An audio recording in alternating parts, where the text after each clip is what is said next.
Kali ini kita akan menceritakan seluruh alur cerita dari film Jepang yang berjudul Survival Family. Film ini dirilis pada tanggal 11 Februari 2017 di Jepang dan diperankan oleh Fumio Kohinata, Eri Fukatsu, Yuki Izumisawa, dan Wakana Aoi yang akan memerankan sebagai satu keluarga. Film ini menceritakan tentang suatu keluarga yang menetap di Tokyo. Namun, sebuah bencana global membuat mereka harus pergi ke desa terpencil untuk bertahan hidup. Film ini menampilkan kehidupan normal masyarakat Jepang di awal filmnya, dan menceritakan sebuah keluarga beranggotakan 4 orang. Anak pertamanya adalah Kenji, seorang mahasiswa pendiam dan cenderung tertutup. Sedangkan adiknya adalah Yui, yang seorang murid SMA, terbilang gaul dan sama seperti remaja-remaja masa kini lainnya. Ayahnya bekerja di sebuah perusahaan, dan ibunya, Mitsue, hanya ibu rumah tangga biasa. Hingga suatu pagi, ayahnya yaitu Pak Suzuki telat untuk berangkat ke kantor, karena ternyata jam alarmnya mati tepat pukul 03.07 pagi hari. Dan ternyata itulah awal bencana ini dimulai. Listrik di apartemen mereka mati, tetapi semua tetap bersiap-siap untuk berangkat sekolah dan bekerja. Selama dalam perjalanan, Pak Suzuki yang biasa naik kereta terpaksa harus berjalan kaki karena kereta tidak bisa beroperasi. Kak Kenji yang bersepeda juga melihat beberapa banyak mobil tidak dapat digunakan karena tidak adanya pengapian. Kak Kenji pun mulai bingung dengan situasi ini. Ibunya pun juga begitu. Setelah bertemu tetangga-tetangganya yang juga ternyata mati listriknya, akhirnya memutuskan ke supermarket untuk membeli lilin. Namun sesampainya di supermarket, isi supermarket sudah hampir kosong, dan dia akhirnya juga membeli makanan dan minuman untuk persediaan. Karena kantor juga tidak beroperasi, ayahnya pulang dan di perjalanan dia mampir untuk membeli sepeda, yang saat itu adalah sisa satu-satunya yang masih ada di toko tersebut.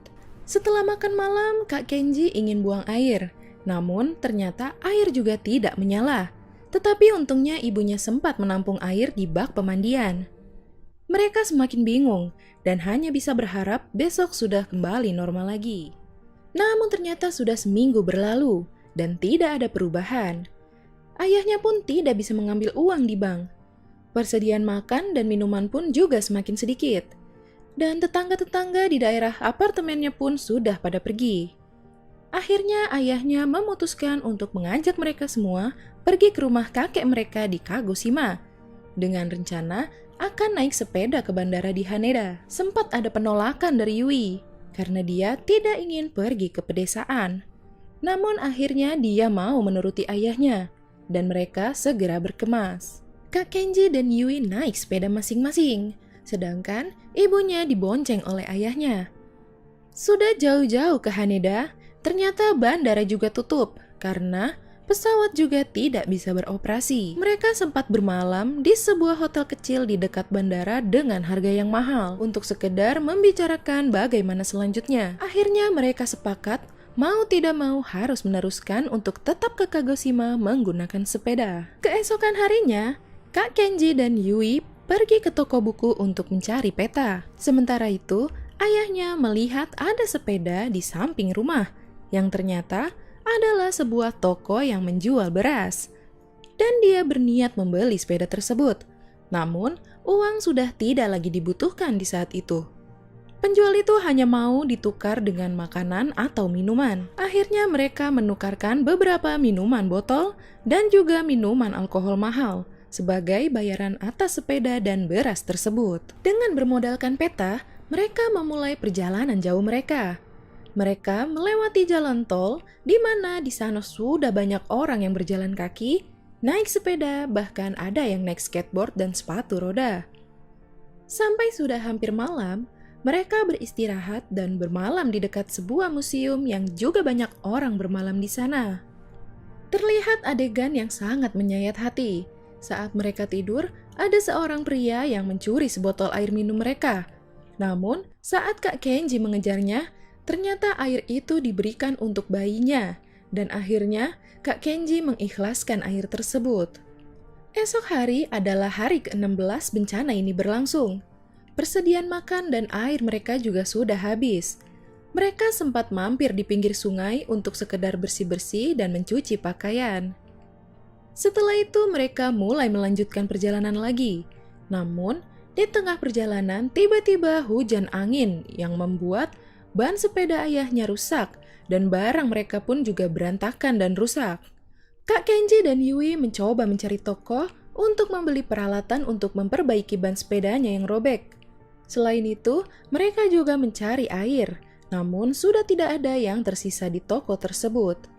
Akhirnya Kak Kenji mengambil air aki mobil, katanya itu sudah disterilisasi jadi bisa untuk diminum.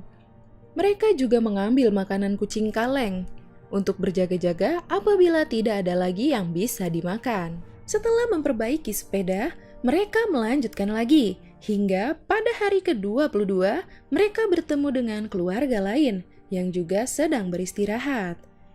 Namun terlihat sekali perbedaannya. Keluarga tersebut terlihat lebih berpengalaman bersepeda dan hidup menyatu dengan alam. Keluarga itu juga memberitahu Bu Mitsue tanaman apa saja yang dapat dikonsumsi untuk membantu mereka bertahan hidup.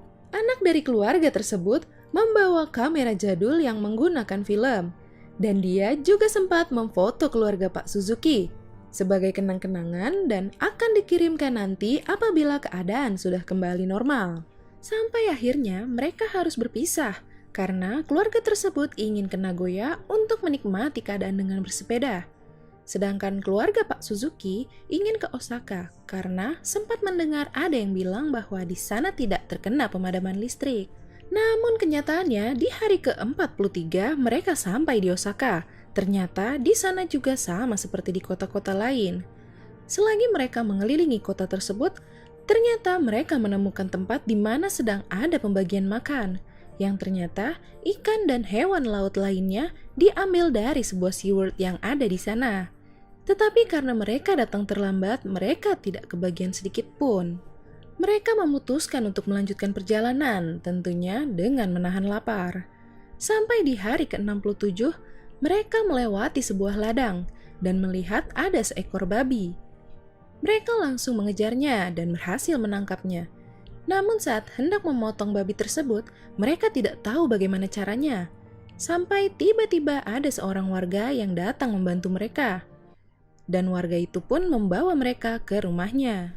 Di sana mereka diberikan makan daging babi asap, dan mereka membantu orang tersebut memotong daging babi. Mereka pun menginap semalam, dan esok harinya mereka juga membantu mengumpulkan babi-babinya yang kabur. Setelah itu mereka berpamitan untuk melanjutkan perjalanan ke Kagoshima. Dan orang tersebut membekali mereka daging babi asap dan beberapa lauk lainnya. Namun perjalanan tidak berjalan lancar, karena tidak sesuai di peta, ternyata ada sungai yang cukup besar dan dalam yang harus mereka seberangi. Mereka membuat rakit seadanya untuk mengangkut barang-barang mereka. Namun saat balik lagi untuk mengangkut sepeda, tiba-tiba hujan deras sekali dan menyebabkan sepeda dan ayahnya hanyut terbawa arus. Dengan keadaan sedih kehilangan ayahnya, mereka harus tetap melanjutkan perjalanan. Di tengah hutan saat mereka menelusuri rel kereta, ada sekawanan anjing liar yang menyerang ibunya dan menyebabkan ibunya terjatuh ke jurang dan kakinya patah. Mereka mau tidak mau harus lari sambil memapah ibunya karena anjing-anjing itu terlihat masih ingin menerkam. Tetapi mereka terselamatkan karena tiba-tiba ada kereta uap yang datang dan berhenti sejenak untuk mengajak mereka naik. Sementara itu di scene lain diperlihatkan bahwa ternyata ayahnya selamat dan menembakkan suar yang pernah dibelikan Kak Kenji. Ibunya menyadari suar tersebut dan langsung meminta kereta untuk berhenti. Akhirnya mereka kembali berkumpul dan bisa ke Kagoshima bersama. Sesampainya di Kagoshima, mereka bertemu dengan kakek mereka dan mereka melanjutkan hidup sementara di desa tersebut. Kemudian diperlihatkan kehidupan mereka setelah 2 tahun lebih 126 hari kemudian. Kak Kenji dan ayahnya ikut jadi nelayan. Yui menjadi penenun dan ibunya membantu kakek berkebun. Sampai suatu hari saat mereka sedang tidur dan keadaan sangat sunyi, tiba-tiba ayahnya mendengar sebuah suara. Dia mencari asal suara tersebut, hingga dia masuk ke sebuah gudang dan menemukan ternyata itu adalah suara alarm yang menyala. Kemudian suara speaker desa tersebut juga menyala dan disusul oleh lampu-lampu di desa tersebut. Semua warga keluar rumah dan berteriak senang karena akhirnya keadaan kembali normal. Di scene terakhir diperlihatkan kota-kota sedang dibersihkan dan kehidupan sudah kembali normal.